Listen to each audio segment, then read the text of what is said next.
The model airplane jump. Sometime during these years, Randy and I became interested in building and flying radio-controlled model airplanes. You pick out from a mail-order magazine a simple-looking model airplane. Pay your money. Wait. The box arrives, you open, and there before you are a pile of balsa sticks, some plastic sheeting, glue, 2 wheels, and a little motor. A lot of assembly required. You must have the servos and transmitter also. These things are not cheap. It takes many hours to glue, sheet, install all these into a real model airplane. As a beginner with your new completed work of art, you realize that you really don't know how to fly. You watch others at the flying field and it doesn't take long to see a totally destructive crash. It is easy to hook up the controls with the rudder or aileron where left is right, and right is left, or the elevator where up is down or down is up. The point is that you can totally destroy your hour's work in just one mistake or loss of concentration. To make things worse, when you fly toward yourself the controls are reversed from when you are flying away. So, to get back to the story, we were at the flying field. I had my airplane in the air, with my total attention trained on making the craft circle overhead. There were a couple of other models in the air and people standing around. Suddenly, someone yelled, and out of the corner of my eye, I sensed something rapidly coming toward me at knee level. From pure instinct I jumped, and a large aircraft shot under my feet as if planned in a ballet performance. One of the other pilots had missed his landing, lost control, and I was in the flight path. It certainly was not planned. I don't know who yelled. I don't know if he yelled, "Jump," or if that was from my instinct. I do know that if that buzz bomb had nailed me, it would have left a nasty mark on my lower legs. Randy, who witnessed the scene, laughed so hard that he almost wet himself. Home in New Mexico. For a long time, I had been dreaming of this rustic little cabin, with a wood-burning stove, and only the necessities of life. It would be a retreat where the dog-eat-dog rat race could be traded for cross-country skiing and long hikes in the woods. In the summer of '87 we decided to use our vacation hunting for this little Valhalla. I was sure we could find a remote, run-down a little place, and buy it for a song. We rented a pop-top camper to tow behind the red van and headed for New Mexico. New Mexico was my choice because it was at least 4 hours closer than Colorado and also had ski resorts. We set up camp beside Eagle Nest Lake and decided to see a real estate person the next day. The real estate lady did her job well. She listened to my requirements of remote location, access to hiking, and cross-country skiing. She listened to Merlene's requirements of hot water, electricity, dishwasher, etc. The only thing she ignored was both of our ideas about cheap. The very first place we went to see was to end up as the Stark House. Of course, we went through the motions of looking at other potential cabins, etc., but our minds were made up from the first. Just to make sure we weren't doing something completely crazy though, we called Mom and Dad and asked them to fly up and see the place. Just as we had hoped, they flew up, told us that we weren't necessarily crazy, and we bought the place. Incidentally, during this frenzied buying spree was when we found out about the Eagle's Nest lobsters. Early one morning, at our campground, a couple of men were huddled over a couple of plastic buckets. Dad and I investigated hoping to see some nice-sized trout. Inside the buckets was a clambering mass of giant black crawfish. The men assured us that they were great to eat if you just boiled them for 5 minutes and covered them with garlic butter. Well, that sounded fine to me, but how do you catch them? They again assured me that you just pick them up from the water around the edge of the lake. Well, I thought that this flatlander was being taken on a snipe hunt, New Mexican style. I decided to make even a bigger fool of myself, however, and asked for more detailed instructions. After it gets dark, take a big flashlight, wait along the edge, spot the backswimmers, and pick 'em up and float 'em in the bucket. I thanked them for their information and returned to the camper to tell Merlene and Mom the crawfish tale. That night Chris and I gave it a try, and lo and behold, it was almost as easy as the instructions. We returned with enough to feed the whole family that night, and thus the annual crawfish tournament was born. You have to catch a night with not much wind and the floating moss is not too bad. Seems like we end up with about 1 or 2 successful trips each year. The Stark House has been great, the maintenance and work associated with another house has been pure pleasure when performed in the cool, clear, mountain atmosphere. No rush, no schedule, no worrying, is the rule. Our biggest work project to date was the building of the garage. I thought the camaraderie of Brian, myself, and our dads would be great again. We had taken a Jeep and camping trip in Colorado a couple of years before and really enjoyed each other. It ended up that Brian's dad couldn't make the trip and just the three of us built the garage. We worked ourselves silly, and it took Dad a month to recover from the stretching and bending. A first-class job resulted, however, and this was amazing since there were 3 chiefs and no Indians on the project. My dad was a manufacturer's rep who covered several states, and when I was young, we didn't get to do a whole lot of things together. Fact is, the only thing I really remember us doing together was fishing for crappie on Lake Tawakoni. Well, all that was part of the reason for our building of the garage. When we finished, we were proud of each other and our work. I enjoy my time at the house, watching the birds and wildlife, and soaking up the peace and solace of our remote location. I also enjoy inviting our friends and their families to share in our place. We keep a diary and all visitors are encouraged to write something about their feelings or experiences at the house. As I write this, I think of one of those times where we had a house full of people, the snow was deep outside, and fun and games were the order of the day in the house. Tiffany and her friend Dana had found an extra large pair of Dad's overalls and for some reason decided to both try them on at the same time. Dana was the front and Tiffany was the rear side of the female pancake. They had been giggling and laughing so hard in the bedroom upstairs that by the time they started down the stairs to show off, they were weak from laughing. The giant female in overalls with 2 heads could only awkwardly make her way down the stairwell while both hands on the right arm fought each other to grab the rail.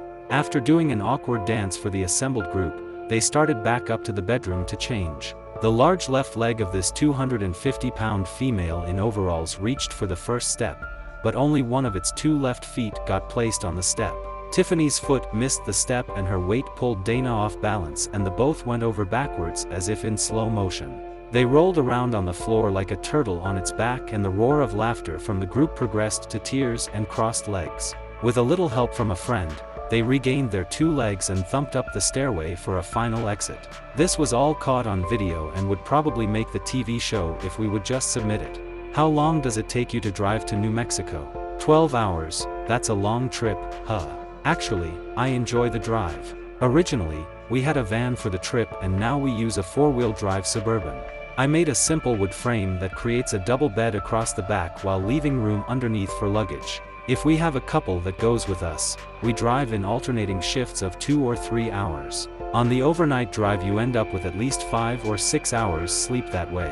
When it is just Merlene and I, my sleep is usually only a couple of hours in the early morning time.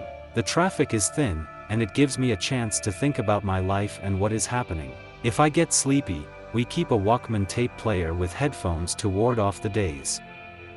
Great snowfall of '89. Several of my salaried employees had never skied, so I decided to invite the salaried men on a trip to the Stark House in February. I also invited Randy Cochran and Bob Poe along. We made the trip in 2 vehicles and Bob had fresh ears to bend with his stories. The trip up was fine, but when we arrived in Eagle's Nest in the early morning darkness, it was obvious things were not normal. The snow was heaped beside the highway in a solid wall more than 6 feet high. The doorway to our breakfast diner was almost like a tunnel. The short order cook told us it was the biggest snowfall in Eagle's Nest history and had completely isolated the town for 2 days. We finished our breakfast and drove towards Stark House. The snowplows had done their job up to the end of the county road. That last half mile showed no sign of road or trail, just waist-deep snow. I started slogging up what underneath should be the road and got no farther than 40 feet before it was obvious a young energetic man was needed. Sending Jerry and Parker in front to break trail, I shouted orders to keep them headed in the right direction as I attempted to slow up the energy drain by stepping in their leg holes. Very soon the shouts included instructions to make smaller steps. Those long-legged youngsters were making it difficult to step from one hole to another. An hour later, with everyone absolutely exhausted, including the youngsters, we opened the door to the house.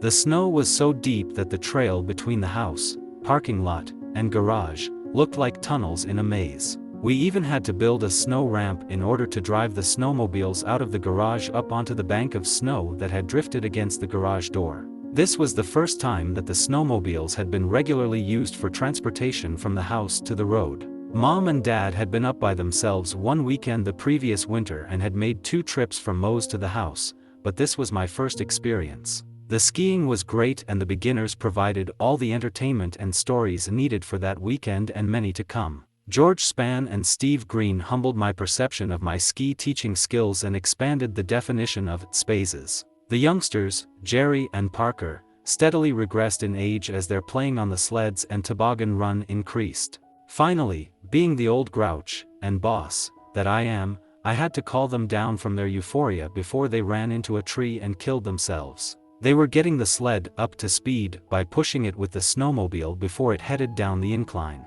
We are all looking forward to the same trip this year. The addition of Donna Johnson as one of our salaried salespeople has made the planning and justification of this trip a task requiring the utmost in managerial skill and tact.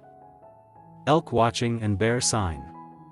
We were spending a quiet week with Mom and Dad at Stark House and had taken several trips into the back country to see the changing of the leaves and colors. It was only a week before hunting season and we were surprised to see lots of elk in the meadow below the house. A few weeks before, I had been at the house by myself and saw a bear in the upper end of the meadow.